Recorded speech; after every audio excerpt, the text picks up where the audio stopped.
Қайырлы күн, өнер сүйер қауым. Алпысбай Қазығұлов сияқты суретшілердің көрмесін өткізу әр музей үшін үлкен мәртебе. Осындай керемет көрмеге біздің музей халықаралық музейлер күні қарсаңында қол жеткізді. Музей түні шараларының шымылдығын автордың уақыт сәулесі көрмесі ашты. Көрмеге барлығы 27 кескіндемелік жұмыс қойылды. Көрме туралы айтпас бұрын біз суретшінің өмірі туралы аз-кем тоқталып өтуді жөн санадық. Қазақстан Республикасының еңбек сіңірген қайраткері, Қазақстан Республикасының Суретшілер одағының басқарма мүшесі Қазығұлов Алпысбай Нығметұлы 1958 жылы 25 қыркүйекте Қызылорда облысы Арал қаласында дүниеге келген. Абай атындағы Қазақ педагогикалық институтының көркем сурет графика факультетінде кәсіби білім алған. Қазір суретші Алматы қаласында тұрады және жұмыс істейді. 7000-ға жуық станоктық кескіндеме жұмыстардың авторы. Жеке қорында 2000-ға жуық экспонаты бар коллекционер. Қазығұловтың көрмелері Бельгия, Қытай, Түркия, Лондон, Ресей, Жапония, Нидерландыда өтті. Қазір әлем біздің елімізді оның туындыларының көзімен көріп отыр. Бұл құрметті миссия.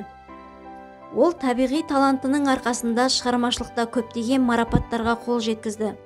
Олардың ішіндегі ең маңыздылары Қазақстан Республикасының Парасат ордені, құрмет сыйлығы және Европалық өнер одағының Масарика марапаты. Суретшінің картиналарының көп бөлігі қазіргі таңда өзі айтқандай этно-импрессионизм стилінде көшпенділердің өмірін, дәстүрін, салтын, ұстанымын айқындайтын туындылар. Оның шығармаларындағы бояу, рең, жағыс үндестігі керемет, яғни әр туынды зор ізденіспен, толғаныспен жазылғанын көреміз. Көрменің атын біз уақыт сәулесі деп атауымыз тегін емес. Оның картиналары өткен уақыттың санда жаңғырған сағымды сәулелері іспетті. Әрине картиналарды тікелей көргенде, әсіресе залда ғана түстің, жарықтың шынайы сиқыры, көркем беттің рельефі, мұнда өнердің эмоционалды және экспрессивті әсері көрінеді. Суретшінің жұмыс барысындағы ерекшелігі шеберханада бірнеше кенепті керіп қойып, көп бояуды дайындап бір мезгілде бірнеше картинаны айналып жүріп, кезекпен салып кете беруі. Сондықтан да циклдарға құрылған тақырыптық жұмыстарының бәрі 100-200 картинаны қамтитын сериялы жұмыстар.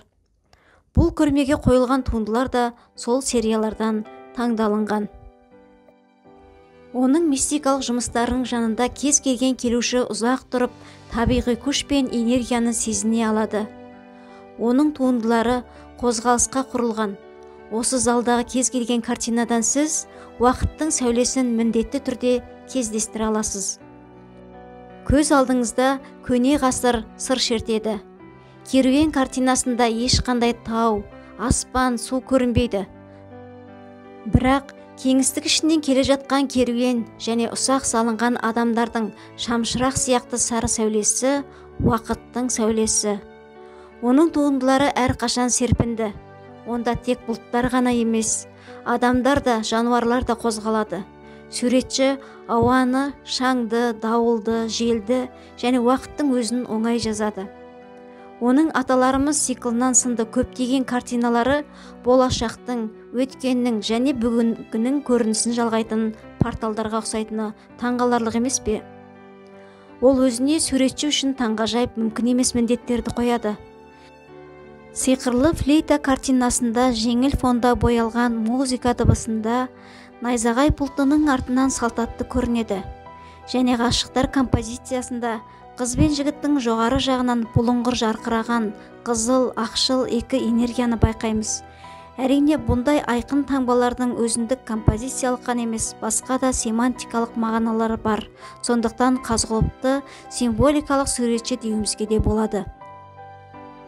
Суретшінің тағы бір топтамасындағы әжемнің үйі, жаңбырдан кейін, серуен, қара маржан туындыларында туған жерінің, ауылының көрінісі, әжесінің, әкесінің ат жетектеген сәтін, туған үйінің бейнесін мәңгі сақтағаны сырға толы бояулармен алтын қазық ауылына, туған жеріне деген сағынышын көрсетеді. Суретшінің көптеген картиналары абстрактылы импровизациялар, түркі тарихи мотивтері, арал пейзаждары, портрет тақырыптары, сюжеті орындалу мәнер жағынан алуан түрлі және әртүрлі реңктерде жасалған. Қазғұловтың әр жылдардағы еңбектеріне көз жүгірте отырып, оның шығармашылығының стилі мен бағытының үнемі өзгеріп отыратынын көруге болады. Сондай-ақ суретшінің Қазақстанның белгілі суретшілері Жүрсін Балкенов, Бексейіт Түлкиев, Ерболат Төлепбаев сияқты ұстаздарынан алған тәлім мен жұққан қасиеттері әлі де сақталғаны байқалады. Ол әлемдік өнер иелері Вильгельм Най, Ахилле Бонито, Гарольд Розенбергтерден де өзіне қажетті тәсілдерді саралай алатын сұңғыла суретші екені байқалады. Үлкен форматтағы аталарымыз циклынан көшпенділер, көш, көкпар, хан саятшылығы туындыларындағы қызыл бояудың басымдылығы уақыт белдеуінде қалып кеткен бабаларымыздың даңқты ізі мен өнегелі өмірі сәуле шашып тұрғандай әсер береді. Түркістан көктемі, Зиярат, Ұлы жібек жолы картиналары көшпенді халықтың көп ғасырлық тарихы мен мәдениетінен сыр шертеді. Бұл туындылардағы басты тақырып өмір және жол. Бабалар өткен өнегелі өмір мен өмір жолын осы туындыларға қарабақ түсініп, түйсінуге болады. Олар аманатқа қалдырған ұлттық құндылық пен олар салған сара жолды ұмытпауға, жаңылмауға үндейді. Дала аруы, күтпеген кездесу, ғашықтар, бақыттымыз екеуміз, қоштасу, тұманды күн, түн сынды махаббат тақырыбындағы жұмыстары тұнып тұрған лирика. Онда ғашықтардың қауышудағы бақытты сәті мен қоштасудағы көңілсіздік, ғашықтық пен қимастық сияқты сезім мен көңіл күйді бояулар арқылы түрлендіреді, әсерлейді. Автордың туындыларынан үнемі ұшырасатын аласа көкжиек, кең аспан, бұлтты метаморфоздардың түрлі түсті экстраваганзасы, конденсация және жарық пен түс разряды, міне бұл анық уақыт сәулесі. Түс ағыны бағытталған кішкентай көк саңылаумен аспанның құпия қараңғылануы жаңа ғана болған планеталық апат сезімін тудырады. Айналмалы бұлттары бар биік аспан және әуе монохромды қараңғы массаларға жиналған күшті энергия, яғни әсерлі сәуле өте мәнерлі жазылған.